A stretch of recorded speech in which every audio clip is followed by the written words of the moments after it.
teachers, the teachers, the teachers, the teachers. My brothers and sisters of color, we gotta do better. No survival in this era if we turning on each other. Like a family reunited, they hate it when we together. Now let's talk about it. Listen to the teachers, let them tell you. You want facts behind your questions, Dr. Rick, give them the answer. Followed by wise words, introducing Dr. Michael Blanchard. Many guests and activists every week leading by example. When there's problems, there's solutions. Together we are the answer. The teachers.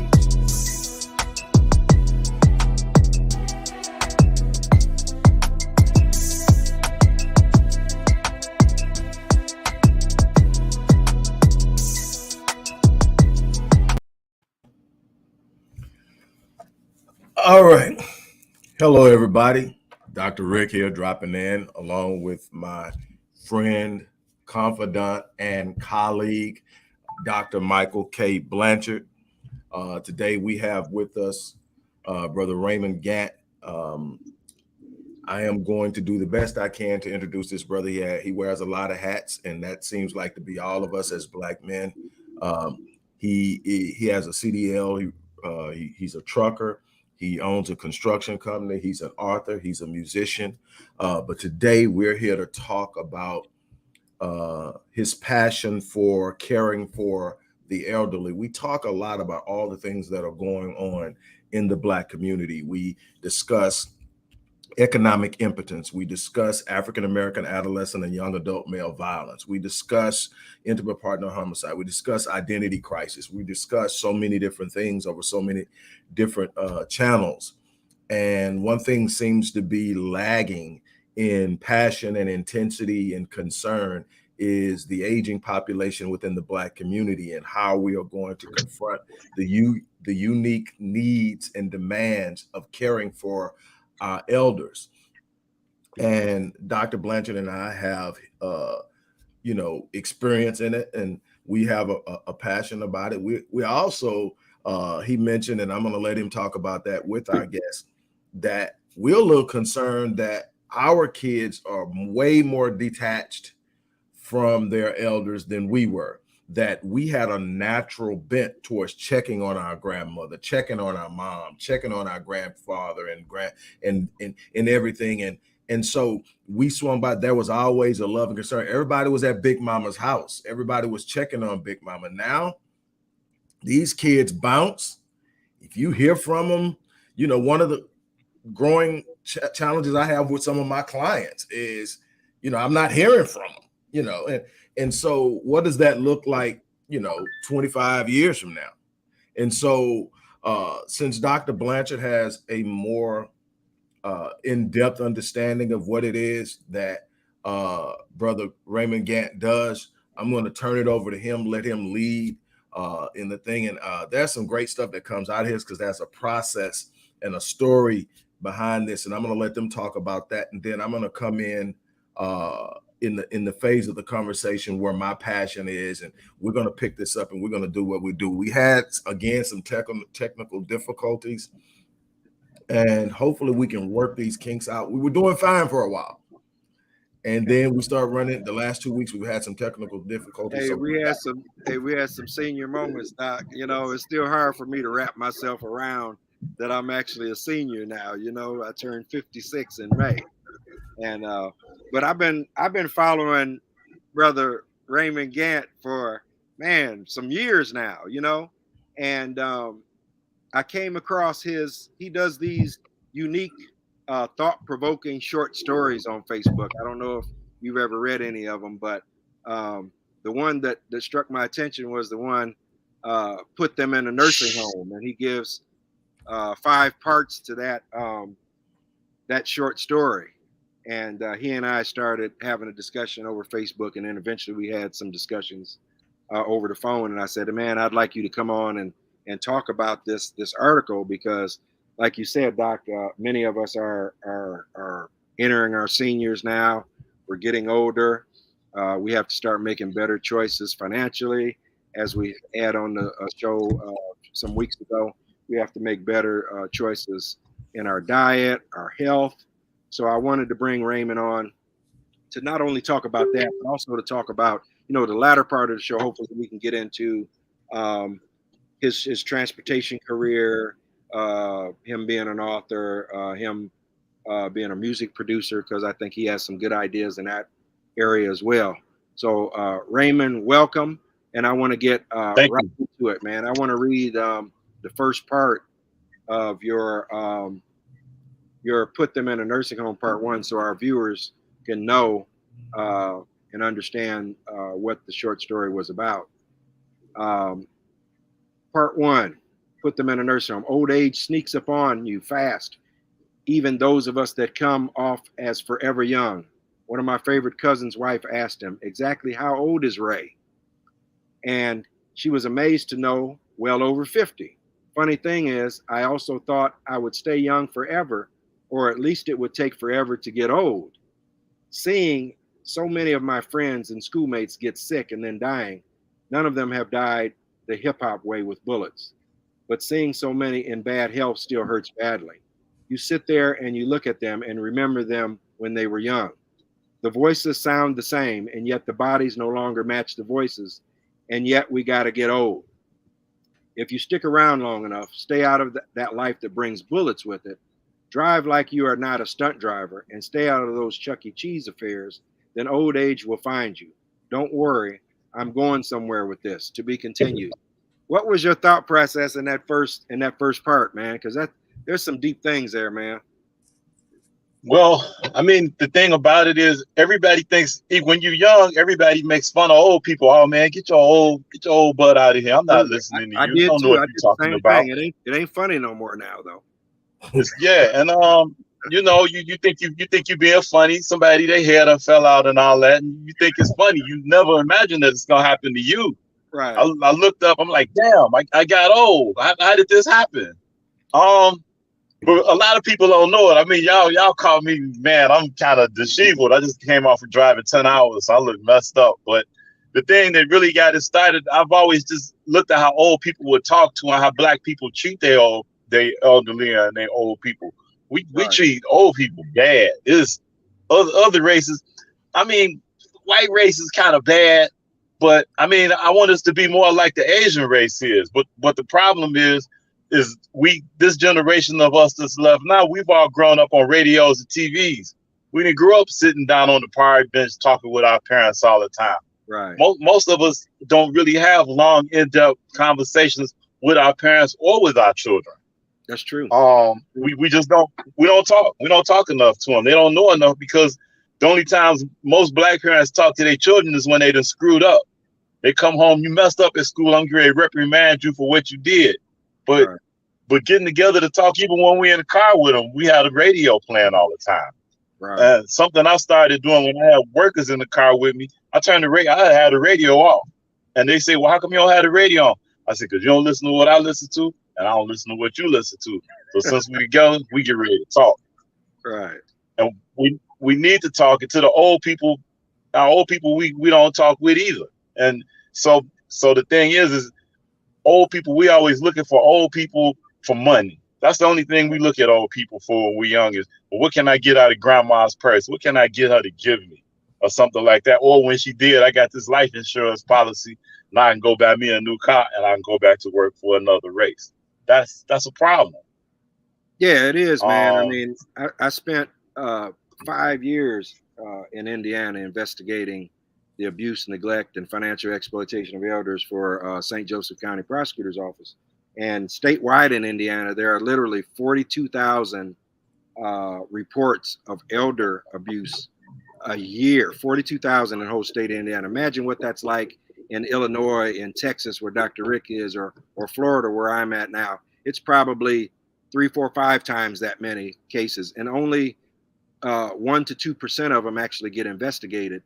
And I remember going into a lady's house one time, and her mother, there was, I'll just be blunt, there was piss and shit all over the place, And I'm talking to her. I'm like, well, you just live 2-3 miles away. How come you don't come over and clean your mother's house and fix her a hot meal and make sure her home is clean? You know what the lady told me? This was a white lady. She said, I got my own life.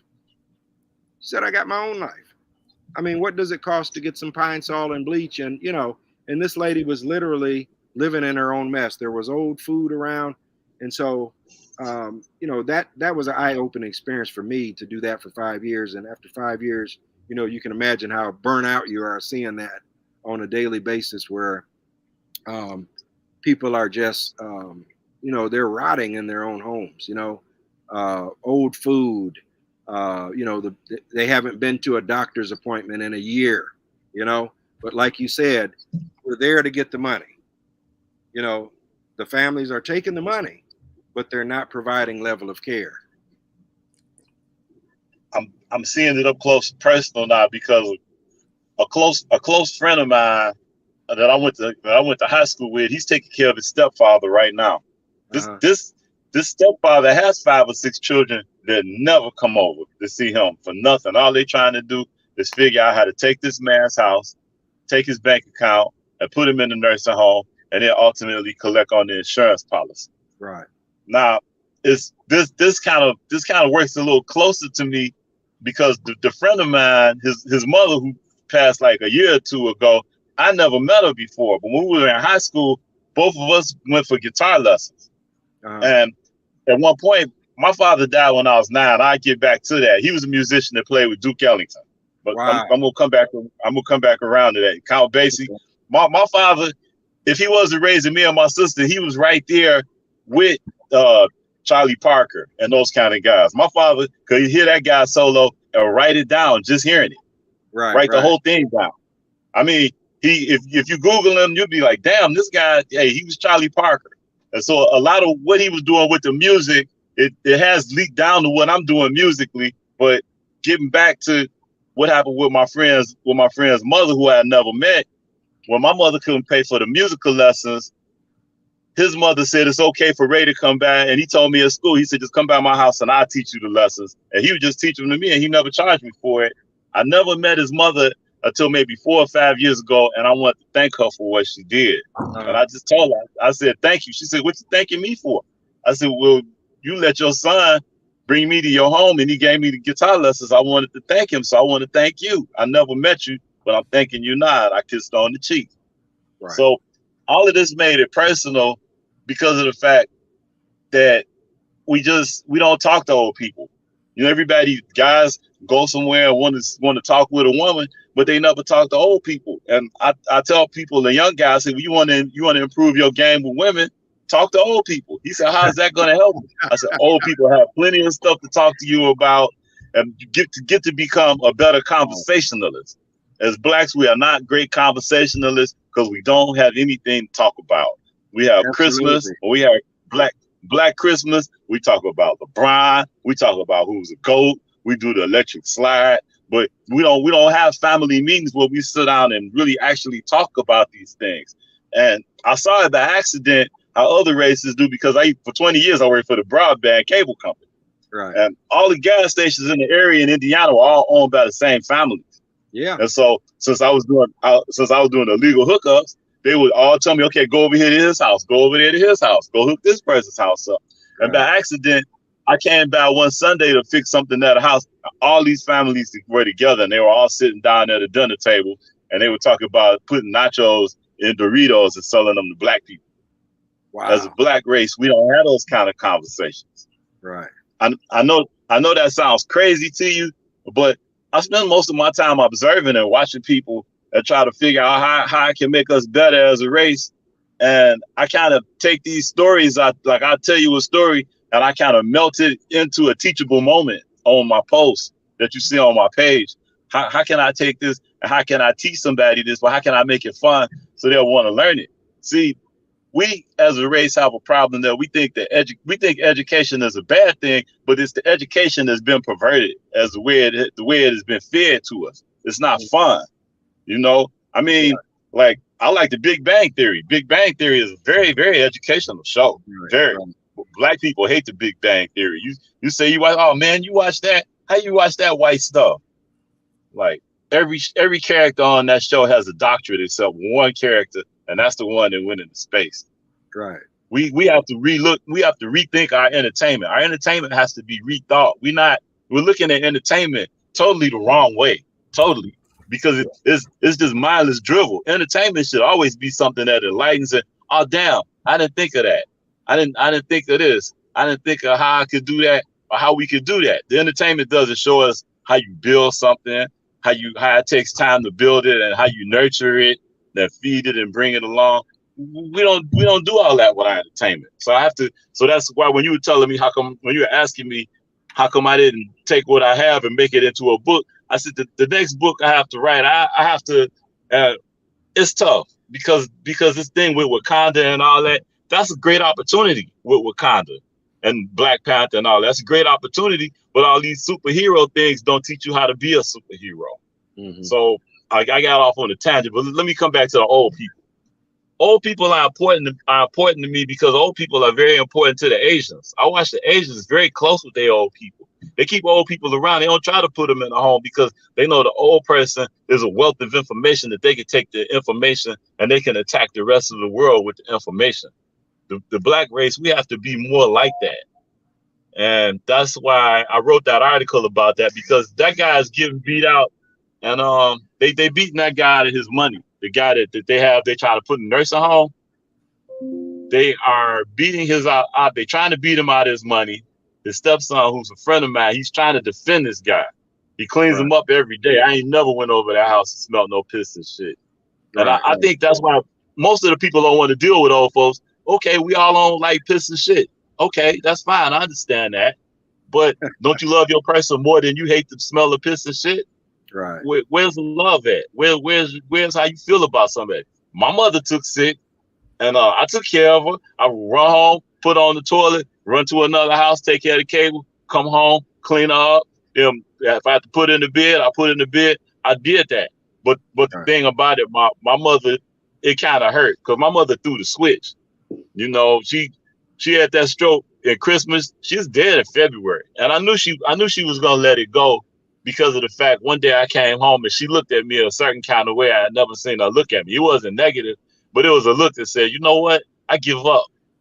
Then I had the same situation a few years ago.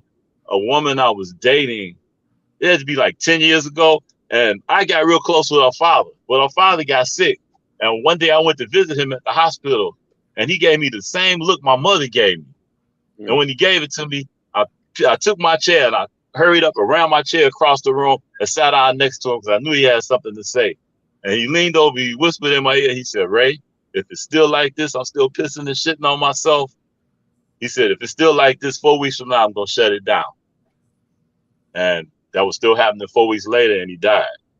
So a lot of times these old people, it's something we're starting to kind of start to think about our death and our demise and all that when we die. Because I mean, I'll be 60 in 2 more months. Wow. And I think about it a lot, but I'm starting to think like how he was thinking. He's like, I just shut it down. I'm not going to do that. But a lot of times old people, they stick around for their kids. They stick around because they love somebody. They don't just want to leave, but they waiting on you to come back. They want you to talk to them, and not that little 2 or 3 minute jive ass conversation. I mean, a real thought provoking conversation with them that takes 2 or 3 hours. And I do those every time I'm around somebody, yo, because it's always something I could purloin from the conversation. I'm sorry, y'all. I ain't mean to be long. No. There's some good stuff you're saying there, man. In one of your parts of Put Them in a Nursing Home, you described looking at an elder and them speaking to you with their eyes and you knowing exactly what they were saying. Talk about that a little bit. Well, like the guy that's living, when you come by and you do something, they have a way to say thank you with their eyes. I can't do it, but when I see it, oh no. You still there? Yeah. Hello? We're here. Wait, let me see something. Let me make sure my phone hasn't ran out of power and juice. Oh man. All right. Hold on one second. Wait. I think my thing just went out here. We still see and hear you. Well, okay. I don't think he can see and hear us though. I can barely see and hear you because I can see if this helps. Yeah, there you go. Okay. I went by to see him, and he had said thank you with his eyes. My mother would say thank you with her eyes. I haven't seen that when I was young. I never really seen that before. It's different.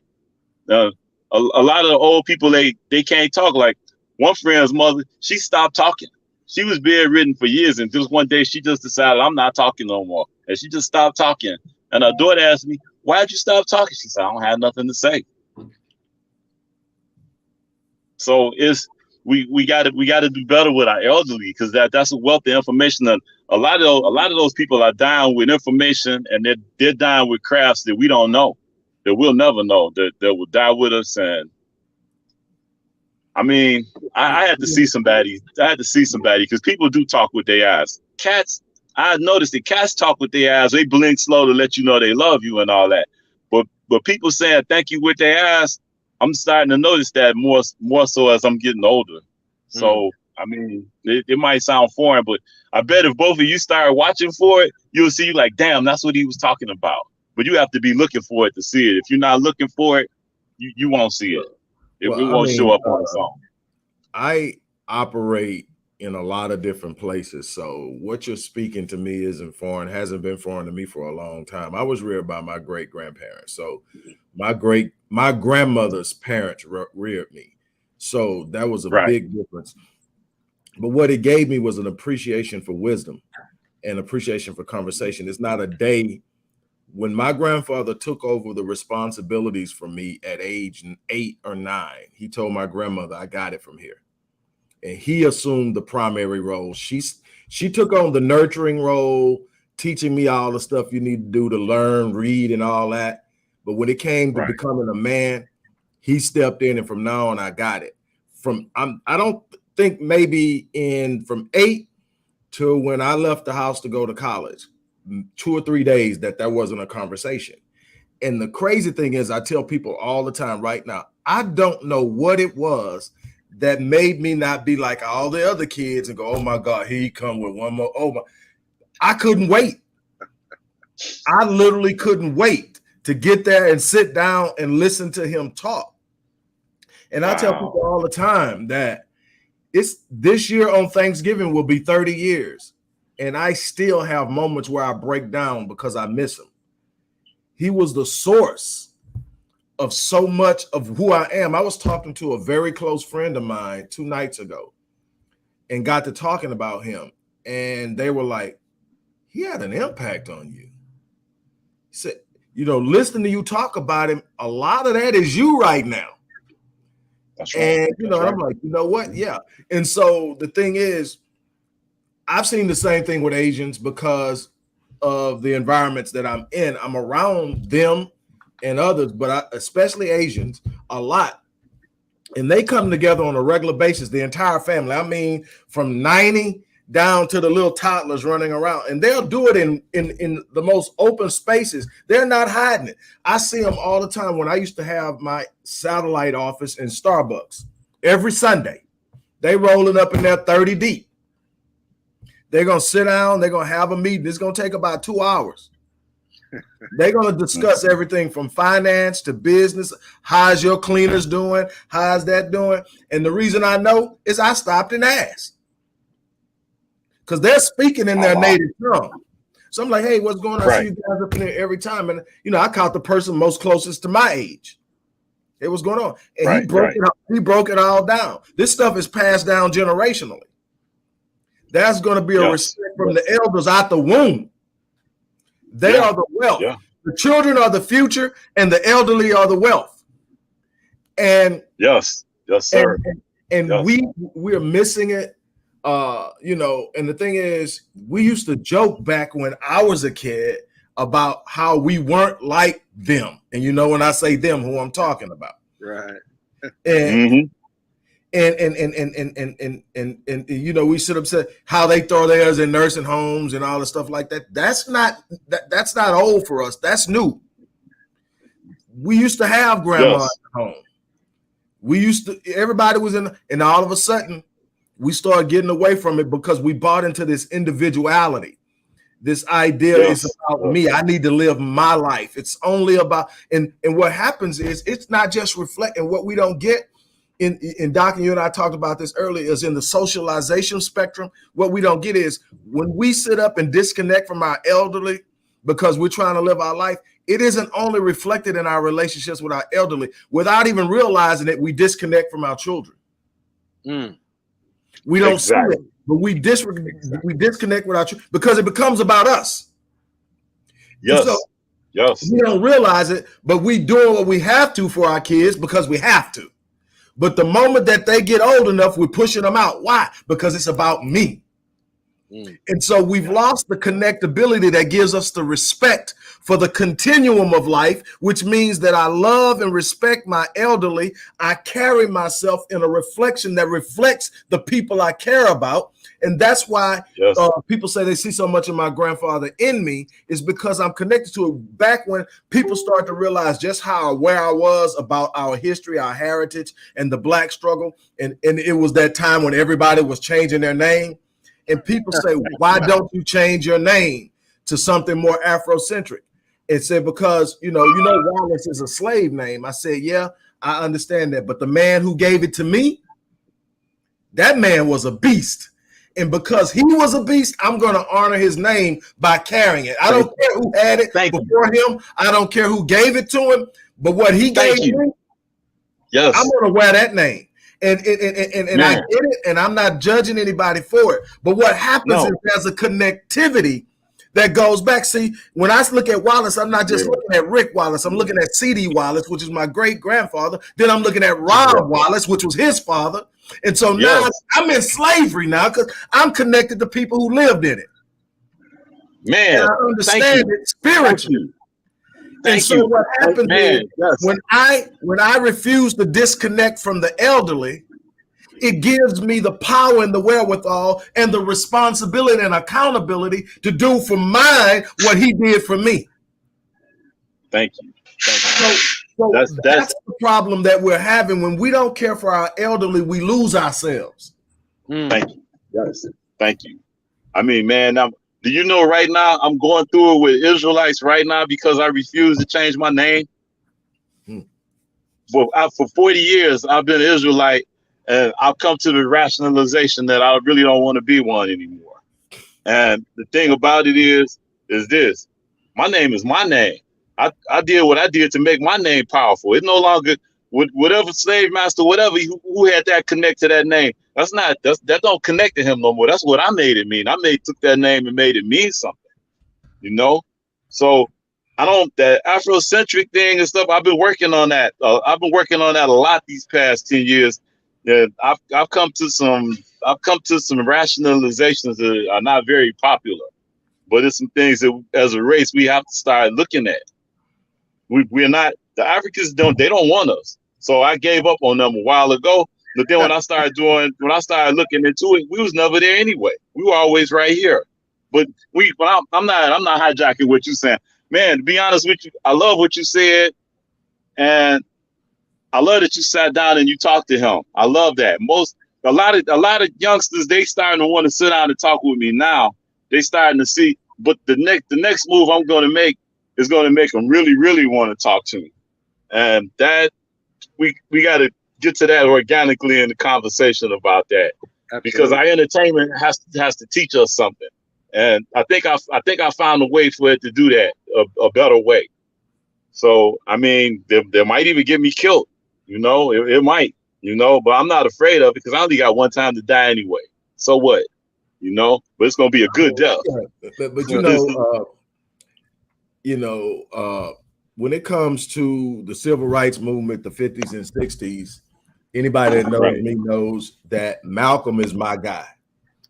But my guy too. Yes. And I took issue with a lot of the things early in the career of Dr. King, but I saw what he did in his last 2 years that cost him his life. And for those 2 years, I honor him because he knew, if you read his memoirs, he knew that the approach he was taking was going to cost him his life. You're talking about a man who died at 39. Both of them died at 39. And so you look at how many are ready to go that hard. But one thing that I mean, the moment I hear Dr. King, first thing pops in my mind that a man that does not have something for which he is willing to die is not fit to live. Exactly. And I wake up every day. It's good. I have a lot of things to live for, but in order for my life to have purpose, I need at least one thing I'm willing to die for, because that tells me where my standards are. Right. That tells me where somebody can push me to. What I'm willing to allow to happen in my community, in my home, in my life. Because whatever I'm afraid of is the end line.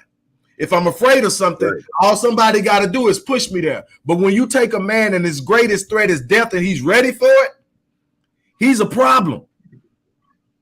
He's a problem. I mean, because you don't have anything to threaten him with. No, but the question is what is the thing that you're willing to die for?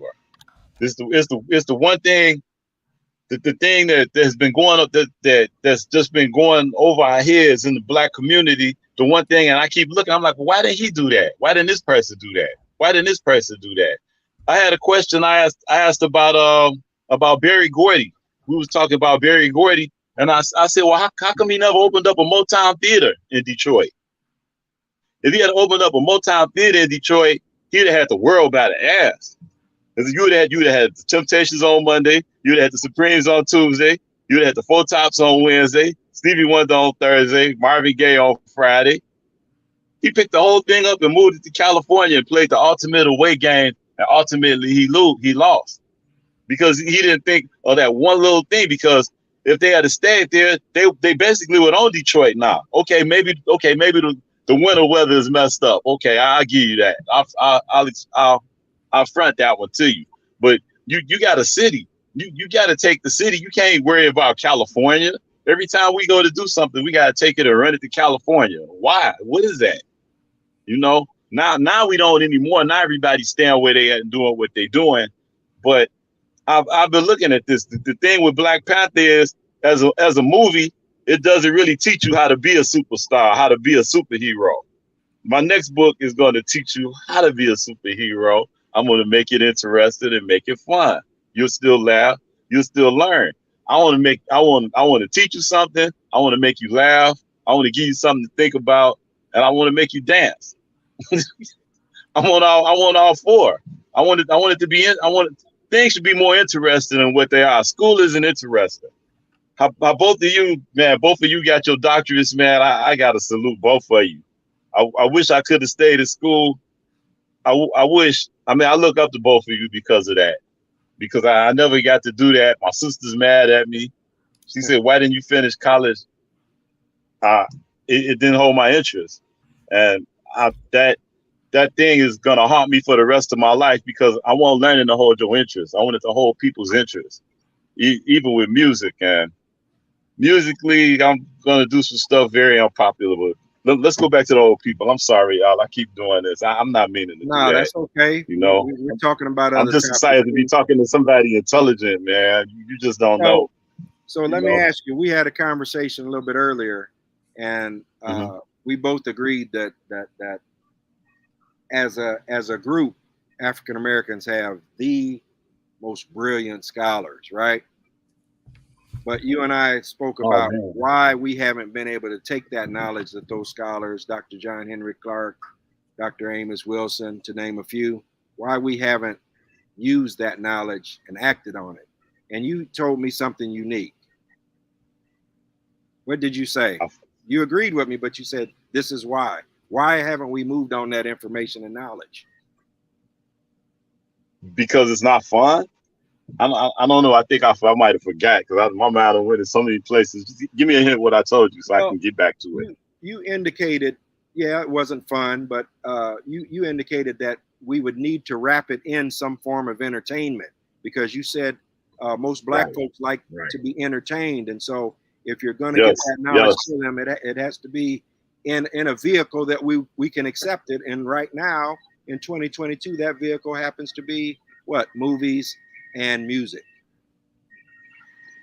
That goes to musically, because the book I'm putting out and the music that I do, I got a unique way to join them together. But the difference, the way we've made music, which has been bad, is what we've been doing with the keyboards and the computers. Computers and keyboards, along with rap, has basically murdered black music. This has been like just a murder in the street. And the new band I'm playing in, there's no keyboard player. It's a bass player, drummer, singer, and myself. So and it sounds good. You can dance to it.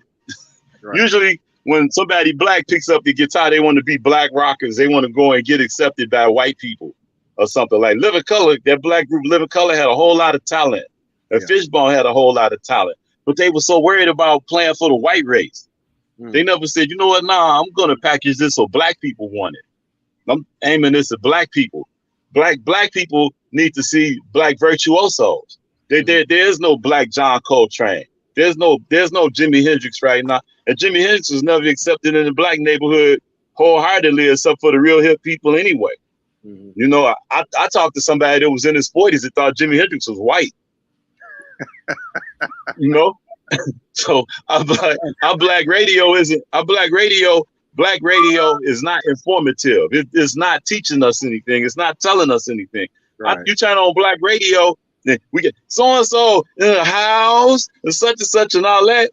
That's buffoonery, man. I want to turn on black radio, and I want it to be as intelligent as when I turn on a heavy metal white radio station. Right. They talk a certain kind of way. There's a conversation that they have that I'm not hearing us having. Right. And I'm having a problem with that. I mean, I know how to get them together, and I'm working on how to join, how to make this thing work. But it's not easy, but it's easier than you think. What you gonna say, Doctor? What you have to understand, Dr. Rick. What you have to understand is that we keep losing because we don't understand how things work. That's one of my themes.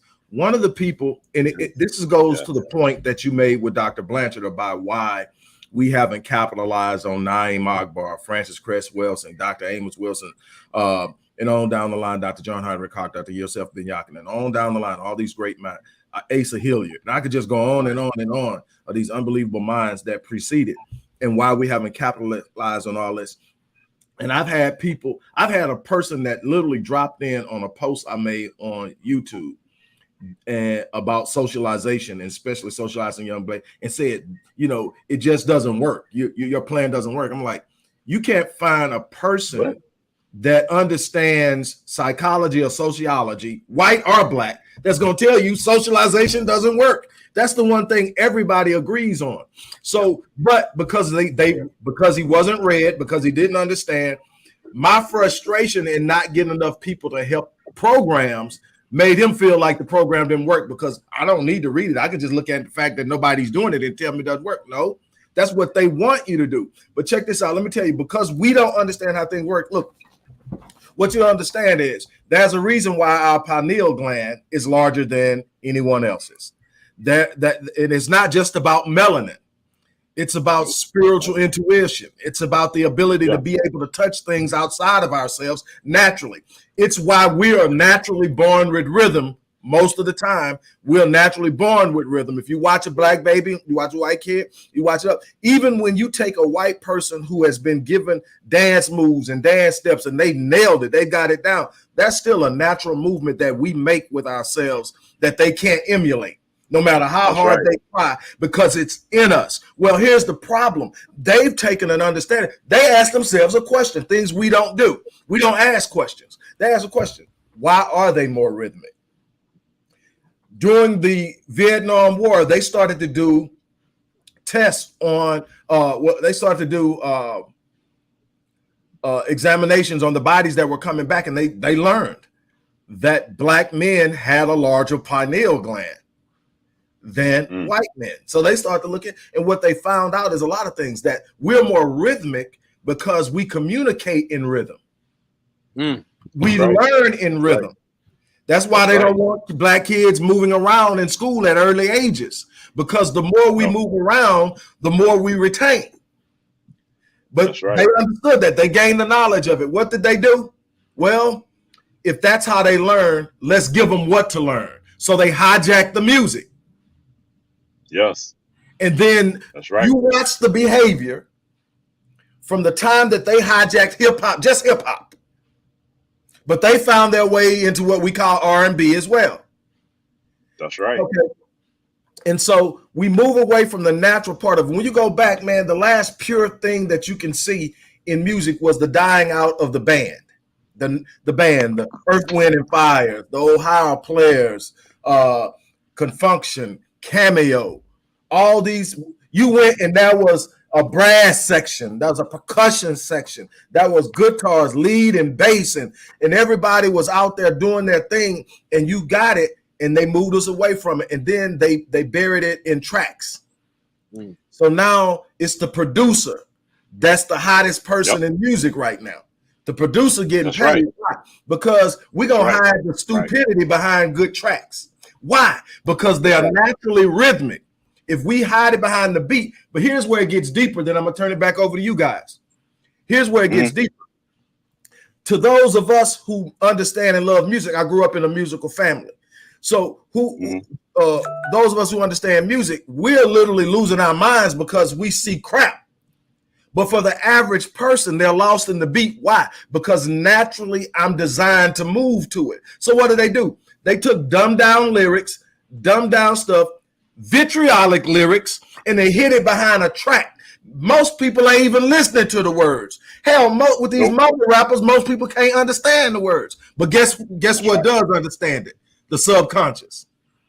That's right. The subconscious is picking it all up and sucking it in, and we're watching the decline in our generations. Why? Because we're not protecting the very essence of what we do. We need to be doing what he's talking about doing.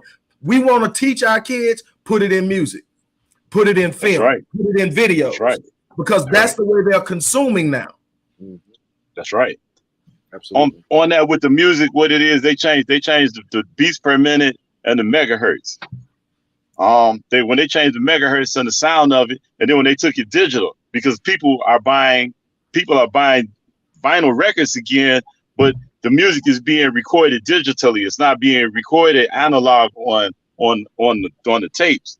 So because it's made like that, certain things are going on. And the way we record in the studio, I've recorded both ways. I started in the old studios with the 1/4-inch tape and all that. Then me sitting on the other side of the glass. And now when I go to the studio, I sit right next to the engineer. Then I play my guitar parts there. I don't have to go inside the fishbowl anymore. But I'm changing that with what I'm going to do musically with my project. Drummer, I'm not using the drum machine this time. And we're not really using keyboards this time either. I'm gonna base it more so around the guitar than I am around the keyboards. And you have heard my music before, because Barry Gordy ripped me off out of a song when I was 19, 20 years old. I had a song called Pretty Like Me. We were singing it with British accents, and Barry Gordy gave it to his son, and that song became Somebody's Watching Me. Yes, I wrote that song. And if we went to court, it would be a win-win easily. I could prove I wrote that song. And I was like, if Rockwell is so good, let him write some more songs. I got 10 more songs better than that I can show you that I wrote. So the only reason I'm bringing the music back, the only reason I'm even dealing with it is because of my book. That's it. The next book is going to have a lot more to do with music. The last book I did, I only got one song done. And the person that I work with, she said it's taking you too long to come up with the music. We just got to get the book out. So I got the book out, and that book is out, and that's good. But it takes time. People like thinking that you always existed. They don't know that you have origins and that you have to come from somewhere to get to that point. You don't just come out as a fully realized artist. It takes time to get to that. But what you said about the music is correct. Cameo is very, very near and dear to my heart, because the guy Wayne Cooper, I don't know if you heard Why Have I Lost You? Have y'all heard that song before? Absolutely. Yeah. The guy that's singing on that song is named Wayne Cooper. He sounds like a woman. He is a phenomenal singer. And he got Larry Blackman wanted him out of the group. I can't get into that story, but just to put it where you could get it at, Wayne Cooper was a phenomenal singer. In my opinion, he was even better than Philip Bailey, even better. But his name didn't get out there. So people don't, he's not a household name. The song is a household name, but the name is not a household name. People don't know it. And I've been working on the people in this family with that. I don't went too far again. Let me come back.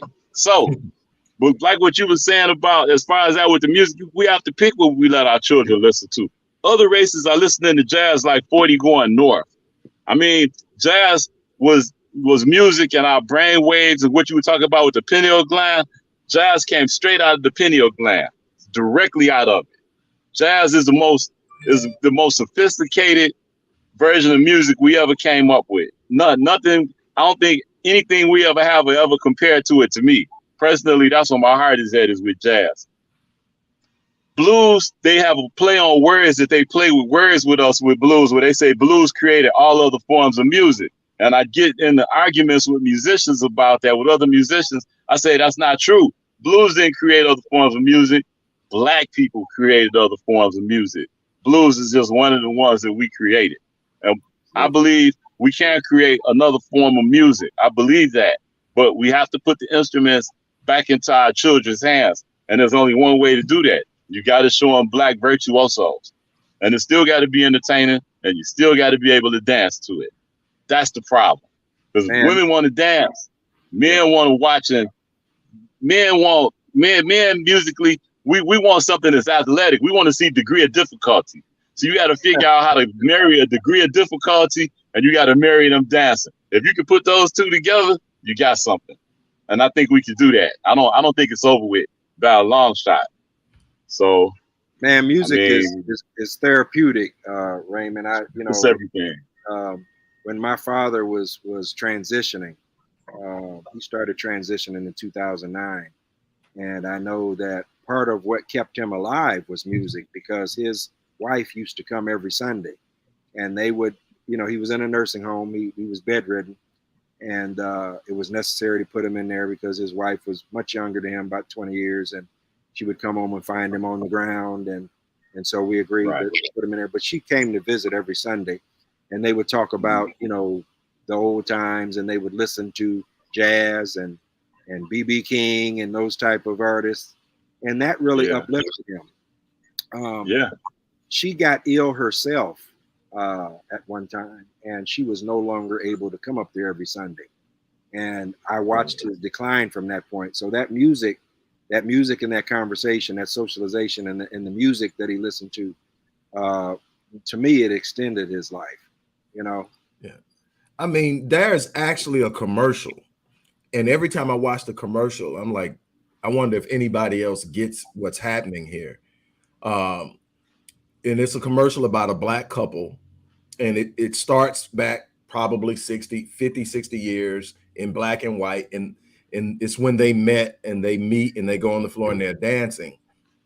It's an Amazon, I think, Alexa commercial, but they're dancing, and then they come to the present and they're dancing, and the music stops, and he says, Alexa, play our favorite song, and it's I Only Have Eyes for You. I've seen that. And then when it comes back on, when it stops, she looks at him as if she doesn't know who he is or where they're at or what's going on. And he says, Alexa, play our favorite song. And the moment it comes on, she looks at him and she smiles. She's in dementia. And the only thing that brings her out of it is their favorite song. Yes. And so that's the power of what we have, and we don't realize it. We have consistently allowed them to hijack something so powerful. Man, watch. If a black kid is a toddler, is old enough to stand up on their own, turn some music on and just step back and look. They don't, and I'm not talking about the ones who have watched mom and dad and cousin, and I'm just saying, they never seen anybody move before. Turn the music on and watch them on their own. I've done those experiments. They don't need anybody to show them. They have the rhythm, and they're on beat. They're naturally responding. They're responding to it. Now, again, he touched something else that most people probably didn't pick up because he didn't elaborate on it. But he talked about megahertz. Now we're talking about frequency and vibrations. Yes, there you go. Okay. Yes. Your spirit is emitting, your thoughts are emitting on a hertz scale.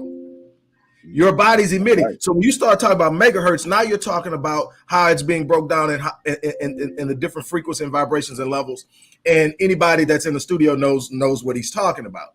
But anybody that understands spirituality should also know that when they changed the frequency, they changed how we receive it, how we process it, and now they control more. And so we need to get back to the purity of it, because that's the power of it. That's right. That's right. So it's not just reclaiming music, it's re-establishing it in its purest state. You know, the drum. Yes. So necessary. And then you take Yes. it out from there, because everything is about rhythm. And the drum sets That's right. the pace. That's right. Yes. Okay. So Yes, then that's what we need to do is we need to understand just how elaborate their mechanisms and machinations have become. They study us. They have over 1,300 think tanks Thoroughly. to Thoroughly. discover Yes. what moves us, how we move, what's happening, how to trigger us, Yes. how to get us to do everything. Yeah. They literally invested. We Yeah. have two: the Odyssey Project, me, and the Harvest Institute, Dr. Claude Anderson. Don't stop. Keep going. Don't stop. So- Keep going, man. So, okay, you got 1,300 think tanks with with some of your most brilliant minds figuring out how to keep these people at bay, because the truth is you're afraid of them. Yes. Thank you. Yes. You're afraid that they're going to discover who they are and realize just how awesome and powerful they are. You're going to you're scared they're going to realize that they literally have the power to speak and bring things into existence. You can't have that happening. Yeah. So what do? You tell them you're not anybody. You literally have them so far from who they are that they're asking you to tell them who they are. That's right. That's right. Man, thank you. Thank you. Thank you. That, man, is I mean, I've been where my studies have taken me now, especially after this tour I just did around this country. I've seen part of the country that I've never seen before, and the realization I've come to as far as who and what we really are, that what this country really was before when we had it, some of the things that I saw at night riding through the mountains, and we are way more than what I thought we were. We way beyond some religion, what somebody thought. We so far beyond that. I think we created the universe. I really do. I think it does lead back to music, because music and oscillation, with the earth became without form and all that, the oscillation and what you said about the megahertz, it leads to the music, because the music really is a time machine. It really is. It's some kind of time machine. It's like a Stargate of some kind, because of the fact you can put a song on that you ever heard 50 years, and when you hear it instantaneously, you back where you heard it at the first time you heard it. Yep. And you can remember the conversation. You can almost see the room you were in when the first time you heard it. That's a power. That's powerful of that. Yeah. You know, and I don't think we fully scratched the surface on it. I kind of scratched the surface on it. There's certain chords I like hearing, the C major 7, the major 7 chords and all that. Then the way they sound, the way an instrument, when I play it, the way it vibrates against my body, like a cat. You take a cat, and as soon as you put the cat on your lap, it starts purring. Then that purring is kind of heals you in a way. When I play the guitar, it's against my body. It heals me as I play it. I hit a certain kind of a chord, it feels a certain kind of way. Or if I play it, somebody hears it, they can feel it. It's a lot that we haven't really tapped in on. We're starting to tap in on it, because by me and you having this conversation about the megahertz and the spirituality, and just even how the music relates to our hair. You know, the music goes through our hair. Our hair is in a helix and all of that. Our women messing with their hair and messing with the children's hair is a bad thing, because that's our communication, that's our antenna and all of that. And we're getting so far away from so many things, because like what you said about the food. I drink way more water than I've ever drank in my life now. It's just a lot of different things. I've gone in different directions. And I see that And even though we haven't talked like this, hey, we kind of on the same accord, kind of in a way, with some of what we're talking about. We're in the same place. Man, So it's not. This is something that I've been visiting for a long time, man. Every day is prayer and meditation. I don't start my day without prayer and meditation. And my meditation is a visitation in the direct presence of God, but not in the way that most people see God. My visitation with God is a reconnection of the unity that we share, because I come from God. I am simply a manifestation of a spiritual expression that comes from God. And if you search the universe and you actually start to look at science starting to catch up with a lot of stuff that Einstein called it spooky. He didn't have a scientific name for him. He called it spooky, but you start to look at it and you start to follow the science. The science is starting to catch up. And what we realize now is that everything is made of the same things. Everything on this planet, no matter what you're looking at, is atomic. It's but we used to believe that the atom was an indivisible piece of matter. It was the smallest piece of matter in the universe. Now we know that's not true. That the atom, the inside of the atom, is an entire universe in itself, and that when you take the atom to its most purest state, it's no longer matter; it's consciousness. So then, in every cell is the awareness and the consciousness and the mind of God. And obviously, in just the natural order of chronological reality, you got to understand that we've already proven scientific that we are the original people. Well, if we're the original people, we're going to be the closest to the original design. So then we're going to have the closest connection to the original order. So then you start to sit up and say, okay, if everything is conscious, what I tell people all the time is a part of my meditation is that I never become frenetic and unglued. I never become upset. I never lose myself. Why? Because the answer to whatever I'm facing is already on the way. Why? Because I'm connected to the consciousness. I'm connected to the source. And I am at the deepest part of myself still a part of the source. Almost every religion talks about some form of indwelling, but don't understand the power behind it. No, you got I think talk about the Holy Spirit indwelling them all the time. Like, okay, so let me get this straight. Right. God's in you. And God has the ability while in you to make sure you do all this stuff that the world says is right. Be patient, be kind, be love, all this stuff, and not do any bad thing. And this same God that's all powerful, all knowing, has the ability to create things out of nothing, literally speak it inside of you, and you just sitting there, you can't pay your light bill. Yeah. No, you've been told you can't pay your light bill and you believed it. And whatever you accept that's passing through your consciousness becomes your reality. That's right. And so what do? They feed us nothing but negativity through our consciousness. We don't get enough positivity to even believe it. So even when something positive passes by, I go, what the hell is that? We push it out the way. Show me the negative stuff. I'm used to it. Right. Negative is like our high. People get high on negativity. Yeah. I think when you said that that thing when you was talking with your grandfather, that was very spiritual. You know that, right? Yeah. That was coming from the source. Yeah. Your great grandfather. That was you were there. That was it. You were right there. You were right there at the subject, right there. Right. That was the root of it. When we talking with I wish I could talk with my great grandfather. Man, I'm telling you, it's great. I'm gonna share this with you.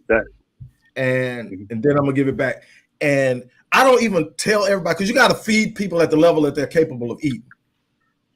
If you try to overfeed them, they start to push the plate back. So I find people that I can talk with, and there's a person that I'm really close with, and I was talking to them, and they were like, how do you know stuff?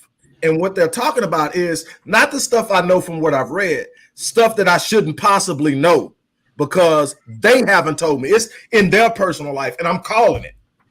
And they go, and they say, well, you know, and I say, I have learned how to move in time. Yeah. I can move, and I can move backwards, and I can move forwards, and I can visit. And that's how I deal with the things I'm going with, because nothing to me is permanent. Yeah. No, so people say, man, you're going through one of the roughest times of your life. How are you smiling? How are you showing up every day? Because I'm already in the future living the life that I know I'm going to live, so I know what it feels like. But I can also move in other words, what is it? everything that has ever happened, everything that is happening, and everything that will happen is already out there. That's it. That's And when it. you I think go ahead. I think to go with what you said when we was talking about the negativity, and I can't. It's the craziest thing I started messing with a few years ago. Somebody was saying, "Well, I can't do this." I said, "Well, when you say you're gonna try, when you say you're gonna go to the liquor store, you're gonna come back with that bottle, don't you? That positive, you were so positive that you was gonna get it and you wasn't gonna fail. Why don't you apply that to everything else you're doing? You know, I apply positivity to everything I'm doing. Even if I'm in a situation where I'm trying to solve it, I know I'm going to get out of this. I just have to find the answer to get out of it. But the positivity, then this thing I started called good karma that I started doing with everything. I started putting good karma on everything. Everything I do is good karma. If you're busy, I started this thing called work karma. If you're not doing nothing, nobody's going to get in touch with you. But if you're doing something, somebody's always looking for you when you're busy. Stay busy. There's something to come to you. But if you just sit back idly, nothing's going to happen. Nothing's going to come back to you if you're not doing nothing. And especially doing something for other people. Doing something for old people isn't just something I do because it makes me feel good. I do stuff for old people because usually that almost always comes right back. Everything comes back to you. If you treated old people bad, you threw them in a nursing home, hey, 10, 15 years from now, you'll be sitting somewhere with some piss and some shit running down your leg because of what you did to that old person. And that's not right. You know, that's not right. So, go ahead, my fault. Based on what you just said about having to do something and the fact that most people don't get started, one of the biggest things I do in my line of work in psychology and life coaching is getting people to take the first step. And people don't, I'm like, take the first step. You don't understand the power in it. Number one is, let's go to the concept that most people who are Black understand faith. They don't understand it in truth, but they have an idea. So faith is what? Faith is taking the first step without knowing what the consequences are going to be, but believing that when taking the step, something's going to happen. Let me read you something that I discovered a long time ago that explains that. And it's a quote by William Hutchinson Murray, I think 1800s or something like that. He says, until one is committed, there's hesitancy, the chance to draw back, always ineffectiveness. In other words, before you commit, you're always looking to draw back and it's ineffective. He says, concerning all acts of initiative and creation, get this. There's one elementary truth, the ignorance of which kills countless ideas and splendid plans, that the moment one definitely commits oneself, then providence moves. Then he says, all sorts of things occur to help one that would never otherwise have occurred. A whole stream of events issues from the decision to commit, raising in one's favor all manner of unforeseen incidents and meetings and material assistance, which no man could have dreamt would have ever come his way. I have learned a deep respect for one of Goethe's couplets. Whatever you can do, or even dream you can, begin it, because boldness has genius, power, and magic in it. That's right.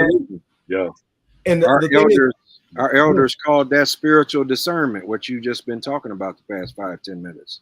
Spiritual discernment. Yeah. We thought our elders were reading the future, you know, and they can read the future, and they were. They can. Yeah, they can. They did. It was scary what they were able to do. It was scary. They could tell you. My dad could tell me what I was going to do before I did it. You know, and he would talk in stories just like you. He was from Wilson, Arkansas, and only had an 8th grade education. And when I would sit down and talk with him, he'd never tell me exactly what to do. He'd never tell me, you need to do this, but he would tell me a story. And at the end of that story, I knew exactly what I had to do, you know? Right. And that's how he operated, man. You know, he would always tell stories, you know, just like you. Oh, wow. You know, that you telling me that is something I started telling some people to do, but I kind of kept it to myself. I started telling people when it comes to an old person, I said, why don't you have a living homegoing service for them on their birthday every year while they're alive? Right. I said, why At my mother's funeral, I looked at all the people that were I looked at all the people that were at her funeral, and I leaned over and whispered to one of my friends. I said, "Man, if she was here, she would be eating this up. She would so much be loving this." How come we don't do that for older people? How come every birthday we don't get together almost like it's a funeral, but not really like a funeral? Where Right. we just talking to them, you know? Hey, here goes such and such. Such and such is here. They here to see you too. That just to see how that old person is smiling, just happy to see that they came by to see them like that. You know, we always gather for these people after they did. How much? That's not really helping nobody to get together when they dead. We should be going to see them and celebrating them while they're alive. Absolutely. Not just our birthdays at my age. I don't want a birthday at my age, but somebody older, I want it for them. I want to just sit there and see them laughing and they're happy. You know, Right. that might sound crazy, man, but No, I think we should all do that. You My mom definitely is on point, man. 92, and she always says, "Bring me flowers while I'm alive." You know, she's Yeah. The old folks talked about that a lot, man. Yeah. And earlier I talked about what happens when we disconnect from our elderly because we got to live our lives. I don't have time. You know, I'll stop by when I can, whatever. When we disconnect from our elderly, how that ends up playing out with the disconnection from our youth. And we're wondering why we're getting the results. Well, obviously, most people can see the social element in that, but most people don't see the spiritual element in it. Mm. And if you go back and you look at it, when J. Edgar Hoover was asked what the greatest threat to national security was, without hesitating, he said Black unity. Now, he wasn't simply talking about the unification of the Black dollar. No, he wasn't just talking about collectively coming together in protest. What he understood is if we don't disconnect the elderly from the central class of operators, those who are actively moving, earning, making money, and the youth, they're going to create a cycle of power. They're already doing it. The Black Panthers and the Black Nationalist Party were already creating it. We were starting to discover ourselves. So they had to do something disrupted. So they came in with COINTELPRO. Okay, so we rebounded from that because we had built momentum. We came in with hip hop. Most people don't realize that hip hop came out of frustration with what they had did to the Black Panther Party and the Black Nationalist Party. It was a way of educating our youth. It was a way of empowerment. It was a unique cultural thing, again, where we reached into the deepest recesses of our being and created something that didn't exist to serve us. And we, even then, we didn't realize how powerful we were. No, we didn't. They did. Some kind of way. Yeah, and then they did. And they immediately said, oh, and they immediately said, oh, hell no. Man, Not they took only it in. did they hijack it, they found a way to make money doing it. To make money do it, and they found a way to speed up our destruction with it at the same time. Yep. You know, so and oh man, you had something. You had hit on something, man. It was so great and I lost it. Oh man. You had hit on something back there a minute ago. Oh, I can't remember what it was. I should have wrote it down. I'm sorry. But So Raymond, yeah, that huh? So Raymond, I want to ask you, I know you're on the road. What do you do? Because we've been talking about how we age and we've been talking about elders. We've been talking about a lot, but how do you stay fit? You seem to be pretty fit. My stepbrother was a truck driver, and I know that it's very important to stay fit. How do you stay fit as a driver? Because as a driver, you can get fat, being on the road, eating the wrong foods, not exercising. How do you stay as fit as you are? You said you're about to turn 60. I park 4 or 5 blocks away from where I gotta go. I go to a grocery store. I park as far away as I can and start walking, man. Really? I walk everywhere. I do as much walking as I can. If my vehicle's broke down, instead of taking the bus, a lot of times I'll just walk. Okay. That was it. Then with my other business, I had workers. They BS me so bad. I said, you know what? Y'all just stay home. I do it myself. And I just pick up the stuff and carry it myself at the job.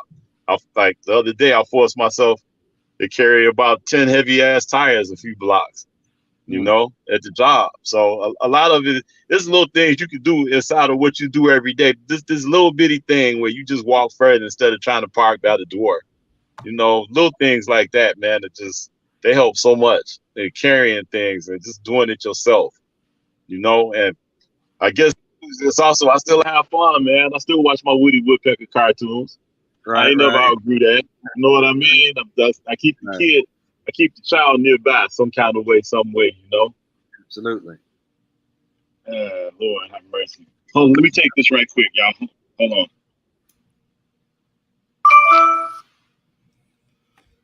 Well, Doc, you hit a heavy one on the head today.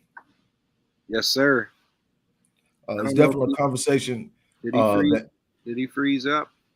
yeah, that happened when he took the call. It may have Okay. knocked him off, so he may So have let's end it this way. I want to read the last conclusion of his story, and then we can check out. All right. So, put them in a nursing home, part 5. Right now, there is a family fighting to take an old man's house, his bank account, and everything. They are fighting to get power of attorney and getting as many life insurance policies as possible. They are about to cash out on his death. He is in the eye of the storm, watching old cowboy westerns like The Rifleman, Bonanza, Gunsmoke. He lays in his bed all day and doesn't say much to anyone, but he knows about the predators licking their chops to feed. He does not talk very much or about anything. He mostly talks with his eyes. The first time I saw someone say thank you with their eyes was my own mother. Now I see older sick people doing it all the time. Younger people don't see it or recognize it because they're too busy with blunts and going to get sex or busy with life in general. I get it. But you got to get old too. I guess when you get old and bedridden, you watch those golden oldies, Boys in the Hood, New Jack City, or Purple Rain. The time moves so fast, and then time comes to an end, and then you're gone quickly. I mean, again, I think that Raymond has done an unbelievable job in highlighting an absolute necessity, and that's the reconnecting of the central focus and active group to our elderly, to reassume the responsibility of including our elderly in those that we must cover and protect, and also continue to glean from. Again, we have lost the sight of the power and the force of the elderly. Whereas he mentioned the Asians, they value their elderly. They see them with still having purpose outside of generating. Once they stop generating money and we can't call Nana or call Big Mama and ask for a couple of hundred, the interest dwindles down and it goes. The thing is, Big Mama and Papa got so much more in value than what's in the bank account that you completely miss because you disconnected from it. Absolutely. And so, man, this was definitely a blessing. And again, I think that we've got to get back there. We've got to get to that part of the conversation, and nobody wants to have it. But I'm glad that you thought it was worthy of having and that you invited Raymond on. And it's been a blessing to me. Absolutely. I can't hear you. I can barely hear you guys, but I'm back. Yeah, Raymond, we just read the last conclusion of your short story, and we're just talking about how it was a blessing for you to be on, and we're going to keep in contact with you and check in with you on how the book is coming and how the music production is going as well. Oh yeah. One more thing. Oh, okay, there it is. That's the book. Okay. Send me a link. Is it on Amazon, the book? He muted himself. Wait, can you hear me now? Yeah. Is the book on Amazon? Yeah, it is. It's on Amazon, Goodreads, and show it. Put it up. It's all over. You just Google me. I'm everywhere. Okay, can you put the book up again for our viewers? Oh, sure. Yep. And what's the name of it? Intimacy, Intrigue, and Excitement. Okay. All right. Again, and what it was,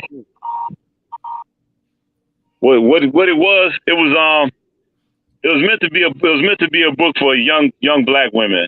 That's what it was. So it's a learning book. It's just a story, but I put some learning into how a black woman could be a virtuous woman in the book.